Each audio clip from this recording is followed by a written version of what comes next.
Hello' everyone, মই জ্ঞানশ্ৰী স্বাগতম জনাইছোঁ আমি এটা মিনি ব্লগলৈ। আৰু আজি মই গৈ আছোঁ কলিয়াবৰ কলেজ অফ এডুকেশ্যন। তাতে মোৰ ৰুম শিফ্ট কৰিবলৈ, মানে ৰুমলৈ গৈ আছোঁ, বস্তু বাহানি নিবলৈ গৈ আছোঁ।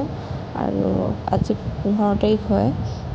মই প্ৰায় আবেলি 4টামান বজাতহে আহিছোঁ। আৰু ইয়াৰ ৰুমটো আহি পেলাই শিফ্ট কৰিবলৈ বস্তু পাতি এনেকৈ ৰাখিছোঁ। আৰু আজি জাষ্ট বস্তুখিনি থৈ গৈছোঁ, পাছত আকৌ আহি পেলাইহে ভালদৰে চাম। মা আহিছিলে, মামা আৰু দাদা দুজনমান আহিছিলে।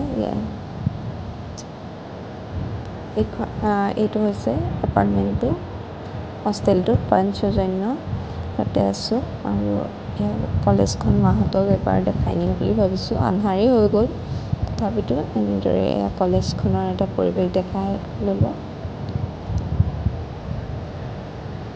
এইখন